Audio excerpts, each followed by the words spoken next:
Hi, and welcome to another episode of Hot Takes with me, the Silver Fox. For heaven's sake, don't go to hospital if you need to visit A&E. The wait times are spiralling out of control. There is no one able to resolve the situation. With the constant underfunding of the NHS and the lack of available doctors and nurses because of the recruitment crisis that's been going on for some time, it is unlikely to change. And all in all, it's only going to get worse. A lot worse.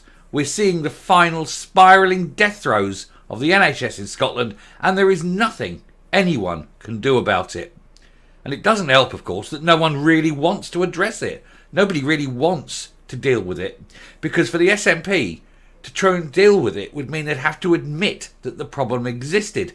And as they've been in charge of the NHS now for 17 years, it would be apparent that it was their doing, their problem, their little creation. They're not prepared to accept it. They're not able to admit that they've got it wrong. They have this self-belief that they are never wrong. And that, of course, is half the problem. So we'll have a look at this to see why Neil Gray, doomed to failure, will see the NHS collapse within itself under the weight of its own incompetence. Here goes. So A&E waiting times in Scotland are appalling as patients face chaos when visiting hospital. Well, we've known for some time, and we've had reports in the past of people waiting like 18, 19 hours in an ambulance, in the car park, waiting to get in to A&E. That ties up that ambulance and that ambulance crew for so long. People are dying, and you have to ask how many. Must be loads, simply because they don't have the ability to get someone in, triaged and dealt with, in a very timely manner. Opposition parties warned Neil Gray had inherited an absolute mess since he replaced Michael Matheson as Health Secretary in February. So he replaced a thieving fraudster with a man who's so incompetent and who's never had any kind of experience at a front-facing large organisation like the NHS. He's moved from a very small paper-pushing ministry to the biggest one of all, without any experience, without any qualifications. And it's overwhelming him. He's sitting in the corner, stimming, isn't he? The guy has got no idea at all what he's doing. It's just too big a problem for this inadequate man to deal with. And so, of course, nothing's going to get done. He doesn't know how to prioritise. He doesn't know how to target. He doesn't know that one of the best things he could possibly do is to say, let me get one thing right and aim for that, rather than trying to encompass the whole role. It's too big for him. He just isn't capable. SNP ministers have been told to get a grip over appalling waiting times faced by Scots who visit A&E wards for treatment. Neil Gray, the Health Secretary, was urged to intervene after official stats out today showed emergency department waits worsened across every metric in Scotland. And as I say, it's not going to get better anytime soon. Just 63% of patients were seen and subsequently admitted, transferred or discharged within the 4-hour target time in the week ending March the 31st. 63%, not even 2/3. Over a third of patients breaching their own imposed rules. That shows how bad this is. That is down from 65% the previous week. So it is getting worse, as we see, as according to figures from Public Health Scotland. Patient waiting longer than half a day in A&E also worsened in the week ending March 31st, with 5.4% of patients taking more than 12 hours to be treated. Attendances of more than 8 hours also increased to 13%, up from 12%. So across every single thing you can measure, it's getting worse. And this isn't just arbitrary numbers on a page. This is people in pain. This is people suffering. This is people forgotten about and uncared for. In the most recent week, there were 26,500 unplanned attendances at Scottish emergency departments, a slight decrease on the 26,921 from the previous week. Jackie Bailey, Scottish Labour Health spokeswoman, said A&E chaos is putting lives on the line week in, week out, but things are getting worse instead of getting better. The Royal College of Emergency Medicine has warned that long waits will cost lives, but more than 3,400 Scots waited more than 8 hours in a single week. And you have to wonder how many of those 3,400 died either on the wait or as a result of the delay in treatment. I bet it's significant. Neil Gray has inherited an NHS in turmoil thanks to the mismanagement of all his predecessors, including Humza Yousaf. But he cannot waste any more time getting to grips with this crisis. He's not capable of getting to grips with this crisis, Jackie Bailey.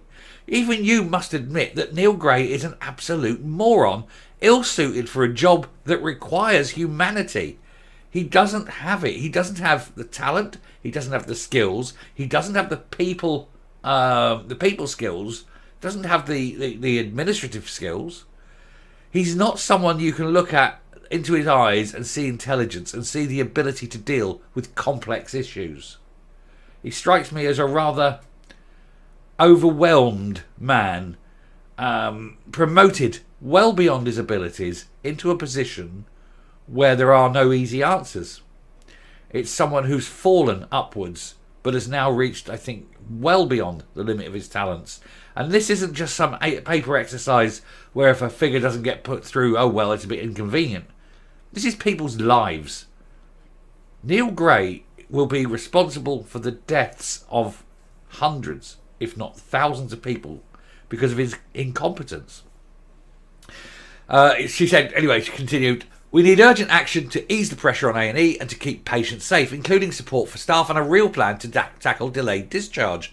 Another big thing would be able to fill the gap, the vacancies, fill the vacancy gap. There's so many vacancies because people don't want to work in the Scottish NHS anymore. They're overtaxed, they're overstressed, there's higher risk of physical harm coming to them. And because there's so few people, it means the people who do work there are under great personal stress. They keep taking time off with illness, stress-related illnesses. This means there's even more work for the ones that remain. People go and applying for the jobs, see the stress levels and see that they're massively understaffed and go, hang on, that's going to be me. No, thank you. And they'll take their transferable skills and often work south in England because, well, first of all, more money. Anyway, Sandesh Gillane, Scottish Conservative health spokesman, accused the Scottish Government of appalling mismanagement. He added Neil Gray has inherited an absolute mess from his disgraced predecessor, Michael Matheson.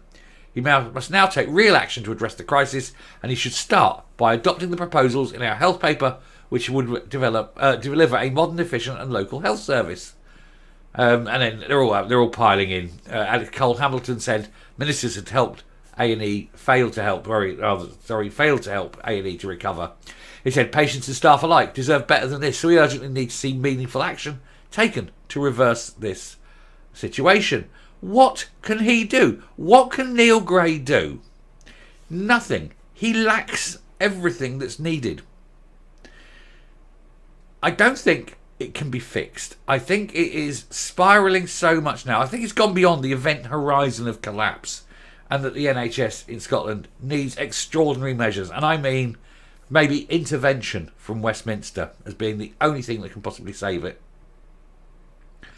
That's what's happened. That's what's happening in Scotland. If you're an SNP voter, look at the NHS, because that's got nothing to do with Westminster. That's entirely SNP territory.